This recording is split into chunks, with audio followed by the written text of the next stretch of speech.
Mare, ikaw pala na. Ay, ka sa camera. Ikaw, sabi ko, sino kayong sexy na ito? Kay Mare ko pala ito eh. Kaya nga, pang reels. Sino sexy na ito? Si Mare ko pala to. Picture tayo. Dahil lang nga, i-video ko lang to ng 1 minute. Picture tayo dat na lahatan. Oo nga. Mamaya. Andun, tulog pa kasi yung iba.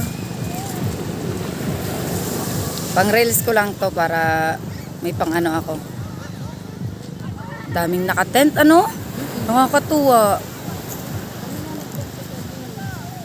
Sa tent din kami natulog ni Erwin.